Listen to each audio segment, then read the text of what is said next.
Yeah, today I wanted to talk about Grover. I thought it was like a really awesome paper and really interesting, both in terms of kind of like deep learning and also kind of like the larger impact on like fake news, both generation and detection. So this paper was put out kind of like earlier this year and put out by a couple of researchers at the Allen Institute and other places. And I thought it was really interesting. So I thought we could just dive into it really quickly. It really just had like one kind of like main objective to it. And that was to develop a robust detection model to combat neural fake news. So there is certainly like a precedent to this. If we think about like how fake news is generated today, a lot of it, obviously there are plenty of malicious uses. Many of them, to this date, have really been created manually. So a lot of it's kind of like handwritten and obviously like not really generated by a transformer network or anything like that. So we can imagine the kind of like societal implications of like developing a transformer that can generate very realistic fake news and be able to do so pretty convincingly and like at mass, right? So one can imagine like operationalizing this and they're spitting out millions of fake news articles about whatever topic you might be interested in. So yeah, neural fake news, will allow bad actors to create and disseminate fake news at scale. The authors present this kind of like threat modeling model as a kind of like potentials as a kind of like attack and defense, and hopefully will allow researchers to develop more robust defenses against fake news. The scope I found in this paper was really interesting. It was pretty limited in that the authors really only consider text documents and only kind of like traditional news stories, right? So as we'll see later on, the idea of this model is to produce kind of like conditional fake news based on like headline, author, date, etc. So it's really like aimed directly at traditional kind of like fake news stories that you might see on, similar to what you might see on like any like traditional news source. So kind of like a title, an author, a date, etc. The architecture that they used was the same architecture that they used in GPT-2, so they didn't actually expand on any of that at all. It's just a transformer decoder as a language model. If you're familiar with the kind of like GPT-2 architecture, they're using this kind of like masked multi-headed self-attention network. They're using byte pair encoding as a kind of like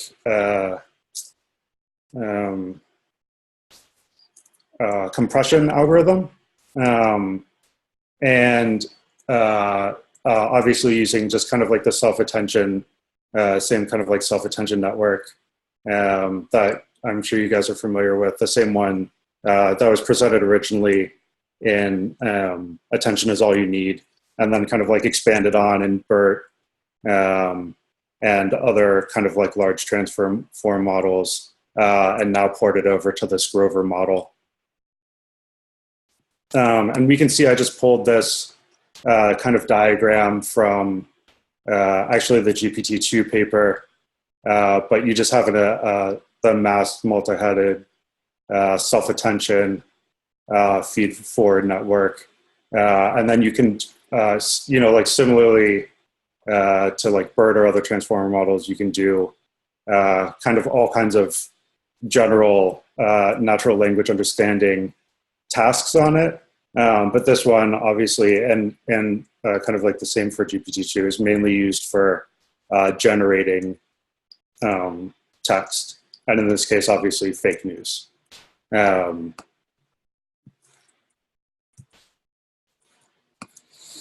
So the release of the model, they released a couple of different models. They released Grover Base. That was a 12-layer, 117 million parameter model. Grover Large, which was a 24-layer, 345 million parameter model. And then their Mega one, which is a 1.5 billion parameter model. And they didn't actually release the Mega. You kind of have to apply via their website to get it. But they did release the Base and the Large, which kind of falls right in line with the release strategy of GPT-2. If you're kind of like following that thread at all, that GPT-2 model was first produced by OpenAI. And the main idea around that was their release strategy was to incrementally kind of like release these models as they found them to be less of a threat in terms of fake news or other fake text generation. So in that case, these authors followed the same steps. Obviously, you know, as you move up in size for the number of parameters, we'll have kind of like a better perplexity and be able to create more convincing fake news. I know I've fine-tuned like I haven't worked with Grover. I have fine-tuned the GPT-2 small, which is the same like 117 million parameter model, and the medium size GPT-2, which is the 345 million parameter model. And the difference between the kind of like text generation and what it can do is like pretty substantial. It's like much more fluid for the 345 million parameter model. And I can't imagine, I mean, OpenAI has posted a lot of examples of what the 1.5 billion parameter model can do. And it's pretty outstanding. It's pretty wild. I would highly, if you're not familiar with it, I would highly recommend going and checking out their website to see what it can do. In addition to the release of the model, they also developed a new training data set. It's called Real News. And it was constructed strictly from common crawl data. They limited it to the top 5,000 news domains by Google News, and kind of like split the training data set. So they used articles from December 2016 to March 2019 for the training data set, and articles, I think like after April 2019 for the evaluation. Quick question there on that. Yeah. Is that a common approach to split your test and training? The news changes daily, and it's not. I wouldn't consider like a typical time series type problem where I guess your the distribution of underlying data is not uniform with time. Yeah, I would assume so too. I was really curious about that. I think I would guess that maybe, because the idea behind this was to create a detector that could detect fake news.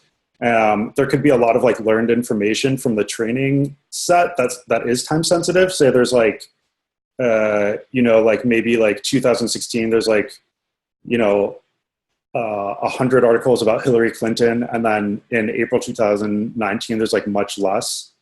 I think that in that way, maybe like a time-sensitive split might make sense. Obviously, like as far as like the quality of the the data is concerned, that's not an issue. But I think that there might be some time sensitive information that the model could pick up on that they might want to split out for the evaluation. But I'm not positive. I don't know if they go into that in the paper. So I'd be curious to learn more about that too.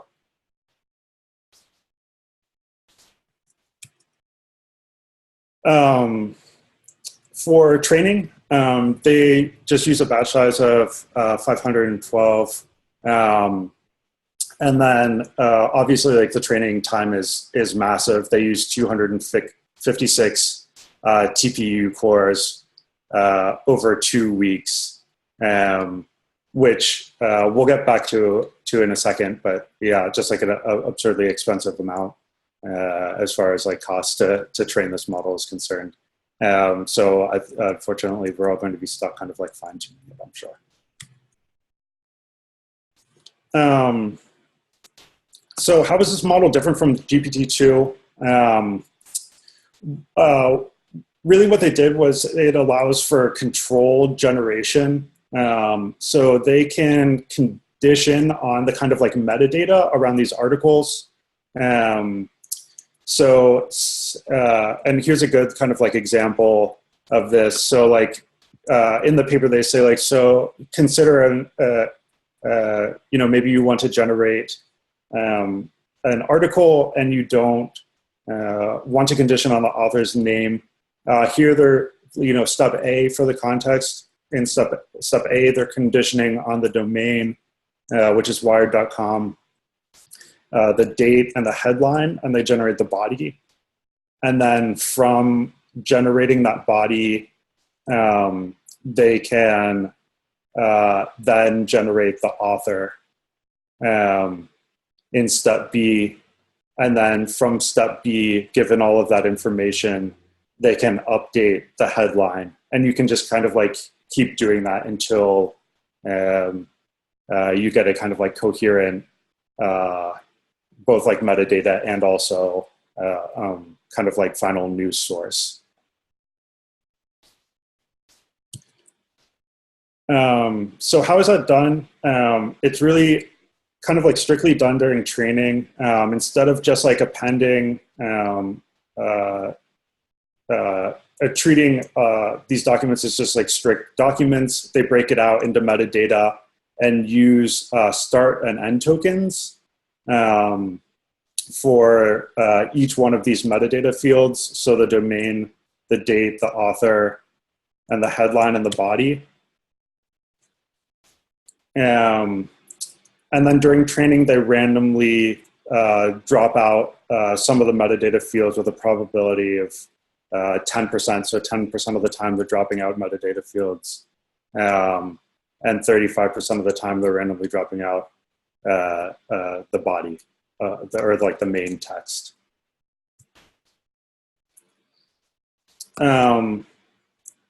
So the model results were pretty good. So a couple of main points. The perplexity improves when conditioned on metadata rather than generating kind of like the full body itself. It decreases with model size, where Grover Mega obviously gives the best results, and the smaller parameter models kind of give worse results. Generally, the perplexity is lower than GPT-2, and the authors suspect that that's the case because of the training data set. It's trained like strictly on news as opposed to the articles from GPT-2. I think GPT-2, they got articles from every Reddit, every Reddit link that had greater than 3 upvotes. So you can imagine that training data set was kind of like very wide as far in terms of what it covered, whereas this kind of like real news data set was strictly focused on news sources. So led to a much lower perplexity.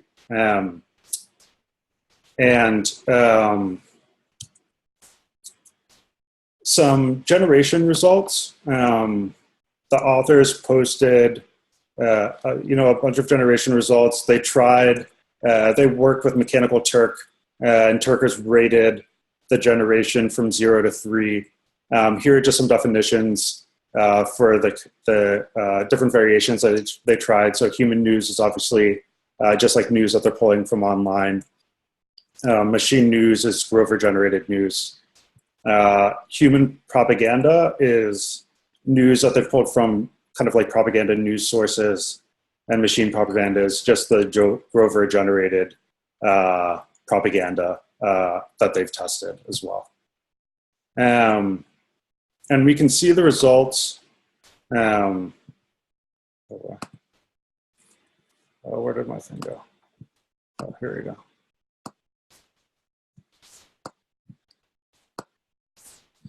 And we can see the results. It does, the Mechanical Turkers rated it on style, content, and overall. And I'm not really sure what that overall score is, but maybe like a combination of like style and content and just like generally how they felt about it. But we can see that, machine news, particularly on content, comes relatively close.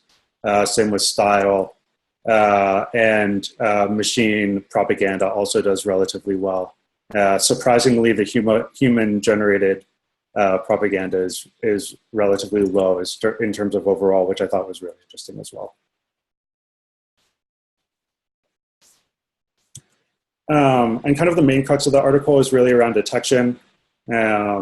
So obviously, as the number of training samples goes up, the accuracy also goes up for these models. In the detection results, we kind of have human written on the left and Grover written on the right. You can see that they kind of both, Grover substantially beats BERT and GPT-2 in terms of detection. And that was kind of like the main crux of the article. They wanted to create a detection model, and it does relatively well. In terms of detection, using Grover to detect Grover was about a 90% accuracy. Grover to detect Grover with a larger generator was 81% accuracy, and then with a larger discriminator is a 98% accuracy. So you can imagine this kind of like arms race scenario where a bad actor might develop a model, obviously with a much larger generator, and it would create this kind of like arms race between the generator and the discriminator. Given that they're not releasing the 1.5 billion parameter model, that would obviously mean that they're in possession right now of kind of like the largest discriminator and generator until someone decides to train a larger model. And obviously BERT and other models perform much worse as far as detection is concerned. So that kind of like covers the paper. I thought it was an extremely interesting paper. I was really excited to see someone kind of like build off of GPT-2 and allow for this kind of like conditional generation, which I thought was particularly interesting. Being able to condition these generations not just on kind of like conditional, not just kind of like in a combined sense, but being able to skip over variables, what I thought was really interesting. So some thoughts that I had, and maybe we can just like open this up to discussion. Again, I'm like particularly interested in studying fake news and particularly its kind of like impact on society. So and this certainly doesn't speak directly to Grover, but really like are just kind of my, my thoughts around fake news. I thought the paper was wonderful. I thought it was really interesting. I thought they did a really great job. Again, with the kind of like rollout of it and not releasing that kind of like full model, because we can imagine how much damage it could do. But some common like misconceptions that I wanted to toss out there, just to maybe kind of like get your thoughts or feedback on, was that one, it would take a kind of like state actor to develop a large language model that could have the scale and size of impact on society that we might want to defend against. Two, that we should be more concerned about the use of language models to develop fake news articles rather than other forms of content, which I think, there's only like so much you can do in one published paper, but I think speaking, kind of like looking at the scope of this paper, I thought was particularly interesting, just strictly focusing on kind of like fake news generation in a very traditional sense. And then that large generative language models could serve as a defense against large generative language models, which is kind of the premise of the paper, which I think is also something that might be like pretty interesting to think about. So just a couple of thoughts that I was having. They talk about cost in the paper as well. They say that it would take about 10K to go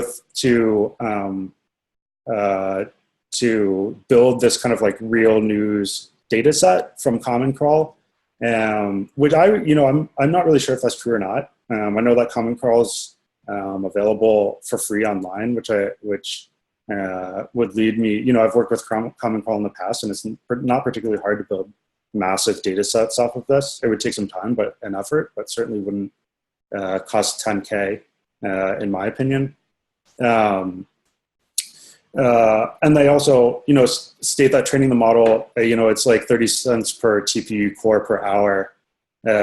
And for 2 weeks of training would cost, like 25K, which is like a pretty large amount. Not really an absurd amount, but large enough to kind of like deter most people from doing it. But what we've seen from like GPT-2, which I think is also really interesting, is that people have been really, really developing repos and libraries to be able to fine-tune GPT-2. Relatively interesting. I've played around with that model a bunch of times. And fine-tuning, costs like $5 to $15 on AWS or any, kind of like GPU that you have. So the cost to fine-tune this is like relatively low. And there's also this kind of like low technical expertise, kind of like low barrier to entry, which I think is also interesting. I've linked to a bunch of like repos, and I'll send out this PowerPoint as well. Link to a bunch of repos that allow you to kind of like fine tune GPT-2. One can imagine potentially like what it would look like to do something similar for Grover. But another thought that I had was really around kind of like this premise that like fake news is going to come in kind of like a traditional news format. And I'm not really sure that that's the case. If you look at like the IRA's interference in the 2016 election, a lot of that was generated from like organic user content, was certainly the most effective, according to a couple of research studies, as opposed to kind of like traditional fake news with like a title, author, etc. And it also, we think about like developing fake news in a kind of traditional format. One would also have to kind of like account for model rot. So it would need to like be on the target domain, be up to date with current events and factually plausible, and posted on some site with like some sort of like credibility to it, which is kind of like a very high bar to set. And then lastly, I just kind of thought like well, this model like could hold up regarding fake news if most of the platforms were able to run this discriminator, which I don't really know is the case. Particularly, we could imagine like large platforms like Google and Facebook, et cetera, to kind of like running it, but a lot of the fake news is kind of like user generated, coming from the bottom up, from like Reddit and other sources. It assumes that the discriminator will mainly be applied to fake news articles rather than generated comments, summaries, etc. A couple of other concerns were that many users either like correctly or incorrectly tie content to free speech. So there's concerns around detection for that. And also like a very high cost to removing user content that might be considered fake news. And lastly, like the approach assumes that the generative model will be used for creating like coherent text rather than some other adversarial attack like denial of information or automated like social engineering or something like that, which could also be the case. So yeah, those were just kind of like some of my thoughts on Grover. I thought it was like a really interesting paper. I thought the rollout of the model was, like pretty well done. And then as far as kind of like practical considerations in terms of fake news generation, I think in theory, obviously like the scope had to be relatively limited for a published paper. But one could also imagine like many other circumstances where deploying this model could be used. That's not strictly for kind of like this conditional fake news generation in like a very like traditional sense. Cool. So that's kind of all I had. Maybe I'll like open up now to discussion or thoughts or like questions, either about like the model, the paper, or about fake news, if anyone has any.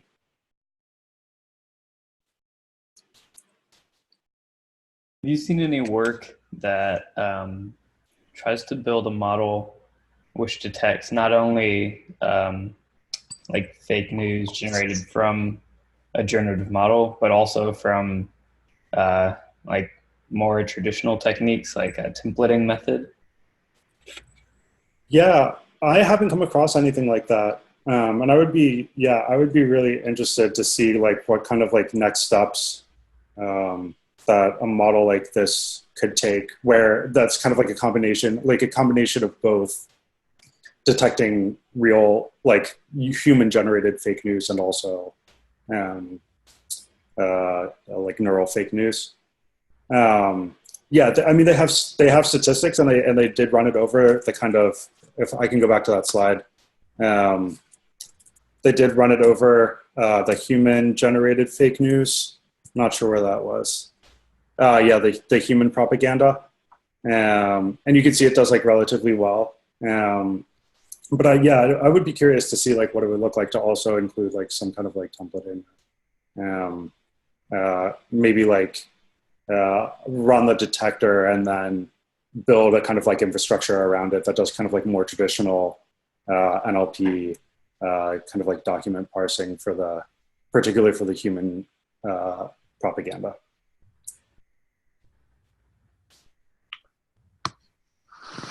So, in my understanding of fake news, you're really targeting the way you put your message together to the audience you're trying to reach, and so it has impact with the particular audience. I'm not quite sure I understand how, like a language model is great, but I'm not exactly sure how you would go about gathering that information and trying to use this in a way that really targets a particular group of people to convince your to your point of view, whatever your propaganda is. You have any thoughts on that, or you've read the paper much better than I don't know if there's how you could steer this into saying, not only I just want fake news for the sake of fake news, but I want fake news because I want someone to get elected or someone to get, someone to buy something, whatever the motive is that actually drive this thing towards accomplishing that motive. Yeah, definitely. So I can speak towards like some of the work that I've done for GPT-2 has really been like, so I built like a little like Reddit GPT-2 Reddit bot that goes and posts fake user comments on Reddit. And what I was able to do is just really like take, pull a bunch of user comments from like different news sources and different kind of like blog posts and stuff like that. And then I fine tune the model on that specific topic. So one of the models that I produced, for instance, was like taking like, are you familiar with Reddit? Yeah, like what is it? Are the Donald, which is like a right wing and very obviously like very supportive of Donald Trump, but also it can get like moderately toxic. And what I did was like take some of that data, and that's all available for free on Google BigQuery. So I just got a bunch of that data, kind of like spliced in some even more toxic data from like Stormfront, for instance. I scraped like all of Stormfront's database, which is like this big like KKK site, like toxic site. And then fine-tuned on those user comments and was able to produce some like, even with the 117 million parameter model, which doesn't do a good job of generation at all, was able to produce some like pretty realistic comments. And what you can do, at least with GPT-2, is you can really train it on like, you can fine-tune it on it's kind of like the same way you would do like a question answering fine-tuning, where you append kind of like comment response pairs together and then fine tune on that. And then you can query on the comment and generate like some response. So I can imagine, I guess like Grover being used in the same way. Fine tune Grover to the KKK audience, or fine tune it to the pro Donald audience, or whatever it is. Like anti-vaxxers. At that point. Yeah, like anti-vaxxers or whatever topic you're particularly interested in. Yeah. So and if you like play around with Grover. Oh, and I should say that like Alan AI released a really great kind of like interface to Grover as well. Maybe I'll like send that out. I'll send that out as well to kind of like link to that. But even just from like conditioning it on like a title. Like they do in the paper, kind of like title, source, and then a date. You can generate like some pretty realistic stuff, even without fine tuning, which I think is also really interesting. Whereas like GPT-2, without fine tuning, you can kind of like start to write a sentence and then let it generate the rest, but it doesn't do a particularly good job. It's also obviously not trained on news sources generally, so or not strictly news sources, I should say. So it doesn't do a great job with that.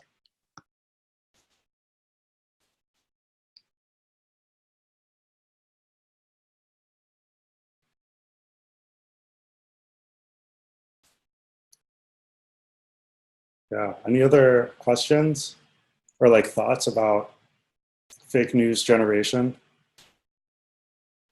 Hi, so I'm Sarah and I'm from India. Awesome.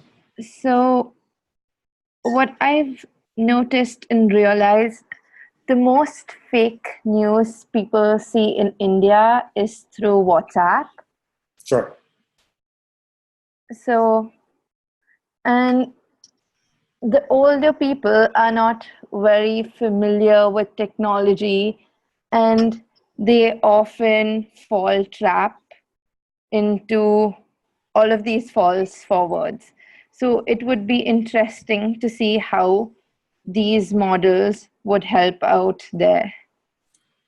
Yeah, certainly. Yeah, that would be really interesting. And I think for like both for good and for bad, it seems like like all of the WhatsApp, everything posted on WhatsApp is essentially run through Facebook. So and Facebook is one of the organizations that I could certainly like deploy this detection model in production. Maybe like across all of its news sources. So yeah, it would be really interesting to do kind of like a study on that. I should also say that like a lot of my thoughts around fake news are really kind of like US or kind of like US centric, in that a lot of the fake news that we see in the US is really coming from kind of like user generated stuff, and not well, I don't know. I guess you could argue with that as well. It depends on your definition of like really like what fake news is. But some of like the true operationalized, like just like flat out lies, are really kind of like coming much more from, it seems much more from like kind of like user generated content than they are from, like putting up like a site around like one particular news issue. And then writing, like articles around that. And that seems to be probably because, most people like a lot of US readers turn to kind of like very traditional news sources like the New York Times and others. But also, I think I've read a couple of articles as well about kind of like the differences in being able to like synthesize and understand where news sources are coming from in terms of age. And that's like certainly correct as well. I think a lot of, the kind of like older generations don't really kind of like have the same news literacy as you would see with younger generations. So yeah, that would be really interesting. It would be really interesting to also to kind of like do like a cross-country evaluation of them.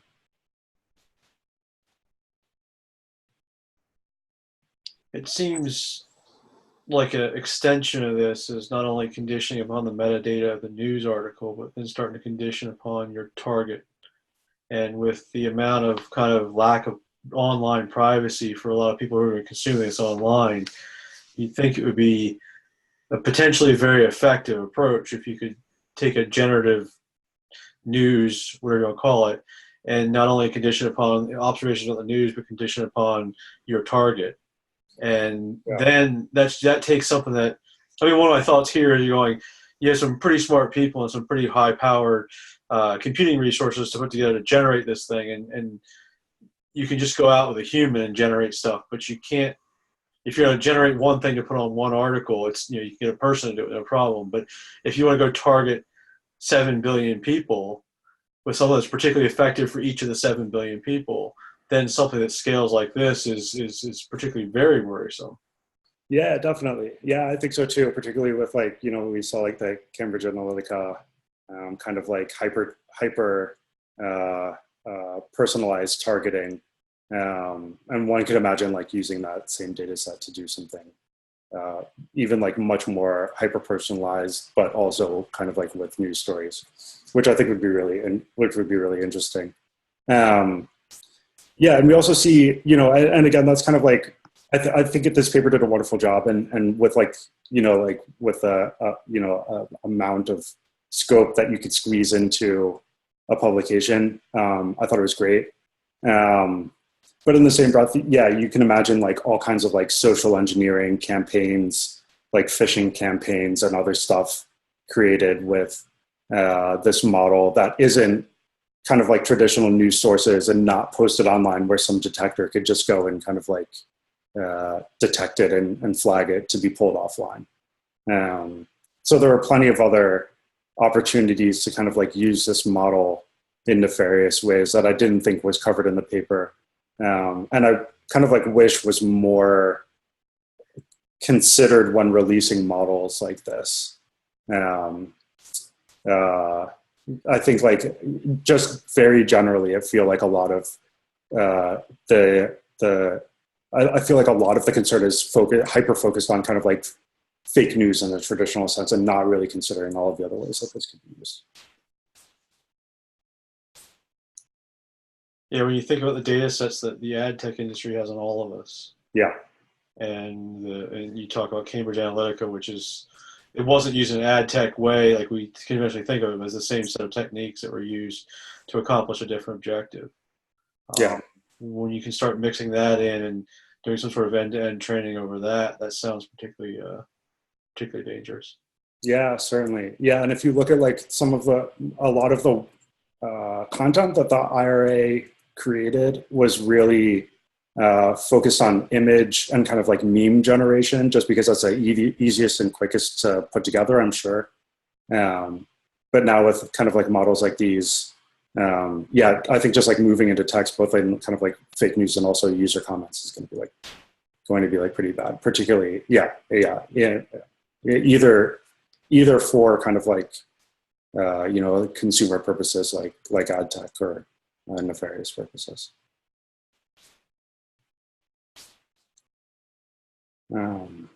Jeremy, I'm curious to hear about, I know you're kind of in this space. I'm curious to hear if you've used any kind of like language models for detection or any kind of like deep, like what kind of like deep learning you're deploying for kind of like fake text detection, if you're doing any of that. Yeah, so you could imagine, a generative model would be a really effective tool for spear phishing attacks. Yeah. Right now, we're kind of more focused on kind of just catching the broader distribution of fish. The spear fish are really tricky because they're hyper targeted, and there's much fewer of them. Yeah. So haven't done much work related to taking some of these language modeling approaches to that specific problem. Although we have done some character-based language modeling for just detection of malicious content in general. Cool, awesome. But yeah, definitely some interesting future work in that area. Yeah, definitely. Yeah. I thought it was a really interesting paper.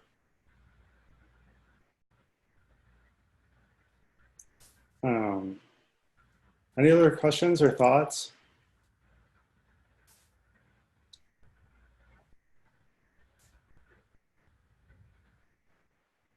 Cool. I guess I would say thank you for, how well prepared you were and how you gave the paper presentation. I thought you did a really good job. Thank you.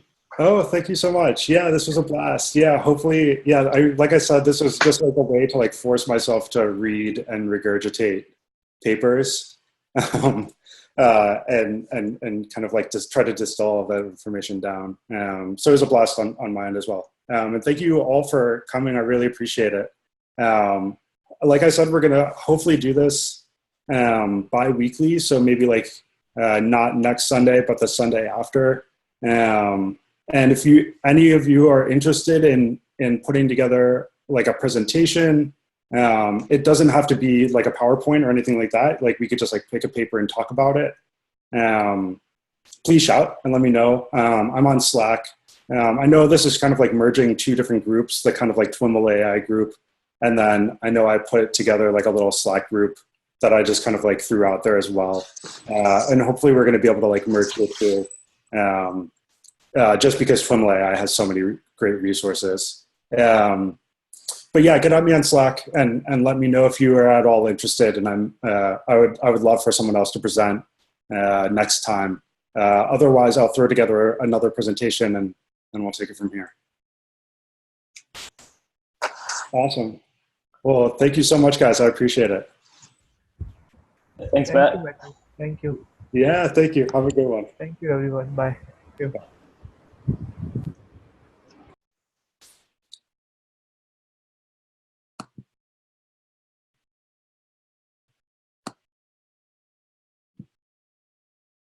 Oh, no. Hey Matt.